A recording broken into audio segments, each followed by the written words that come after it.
Hello everyone. In this lecture, we're going to talk about the incremental model. So this is a model that was developed after waterfall was kind of identified as being an issue because of it being very rigid and taking you through phase by phase and not allowing you to go back. The incremental model helped with that a little bit. So the key thing with the incremental model is it's a combination of both the linear progression, so a waterfall type of progression, where you can only go forward, and an iterative approach, meaning you circle back multiple times and iterate through something to complete it. And the reason that I do this one after the waterfall is it's very similar because it does what they call mini waterfalls. You're ultimately working through a linear progression multiple times. And so you're working through the different phases. You can't go backwards, but then you iterate back to the beginning and you work through it again. And what that helps with is if requirements change, you can kind of continue forward in the way that you were assuming to be doing it, or your requirements had dictated you were going to be doing it.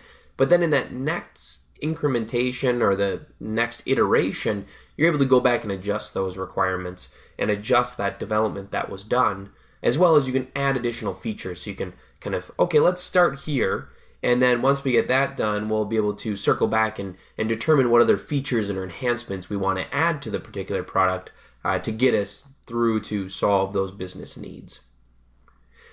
The kind of other piece to the incremental model is it focuses more heavily on shortening up the long pole that was in the waterfall model and really delivering something earlier.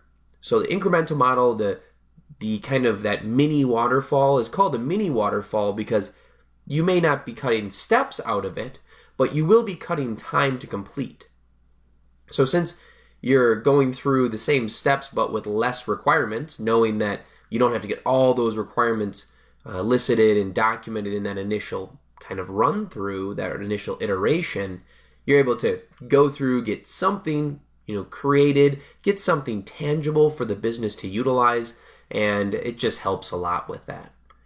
So looking at the kind of the little picture that I have, the little depiction I have on the slide, I only have a few phases here, but that's just to kind of show you overall how this works. So you go from an analysis phase where you're working to identify requirements. You move then into a design phase where you're taking those requirements and you're creating or developing, designing some type of solution to meet that. And then the implementation phase is where you're actually doing the coding, the testing, and working through that piece. Once you're done there, you iterate back through, and now you're back at requirements gathering again. And you do that a number of times until the business feels comfortable and the project team feels comfortable that the end product, that end result, meets those business needs and those initial requirements that were designated at the beginning of the project. And then finally you deploy that product, whether that's deploying it into a production environment for users or putting that into some type of marketplace if you're looking to sell it. So what are some pros and cons to the incremental model? Well, as we stated, one of the huge pros is you're able to provide some value early on.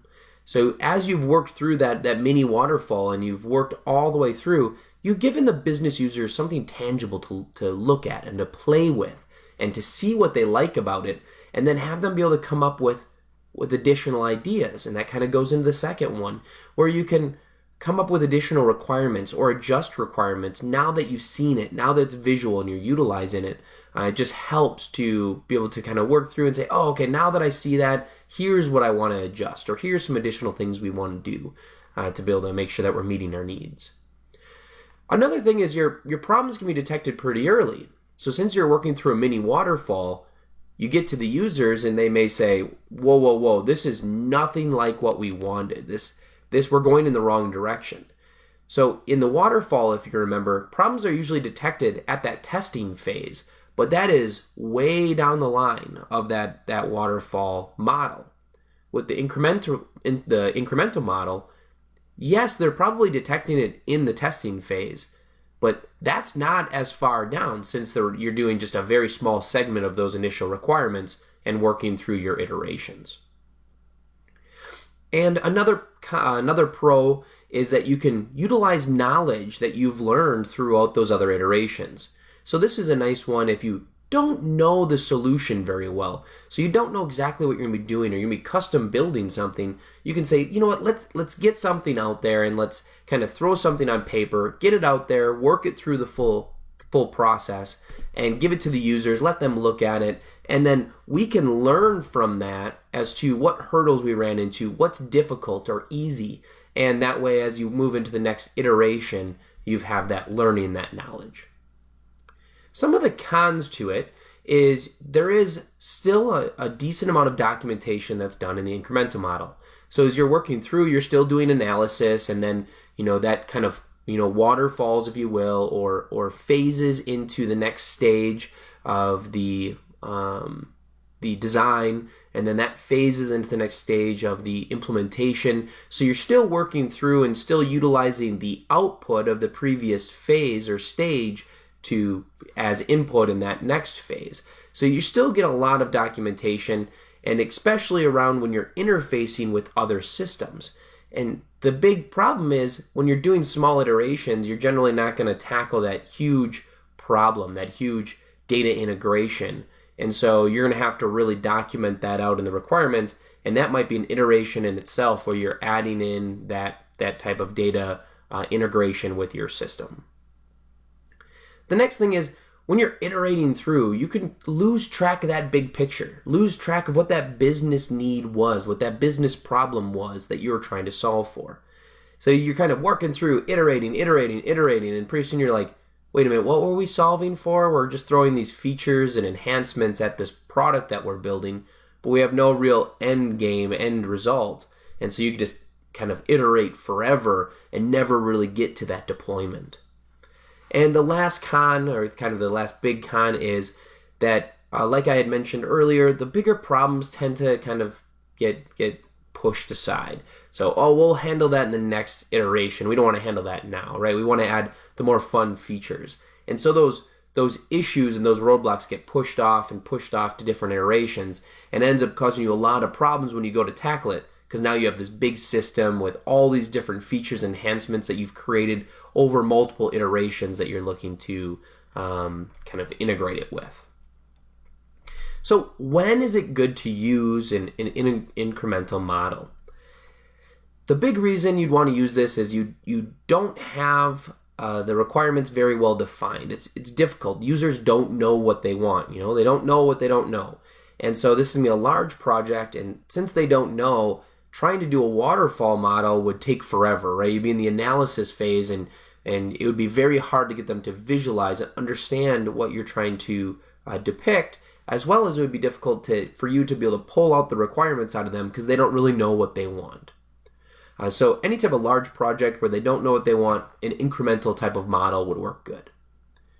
Another one is if you're working in unfamiliar technical areas. So we kind of alluded to it a little bit in the pros and cons section, but if you're working in a solution, maybe you're working in a product where you're configuring that product to meet your business needs, and you don't know that product real well. So you know a little bit about the product, you know what you can utilize it for, but you don't really know how to get it there. Well, this could be a good one for that. Hey, let's start somewhere, let's get used to the product, and then as we work through, we'll learn stuff and be able to utilize that in our future iterations.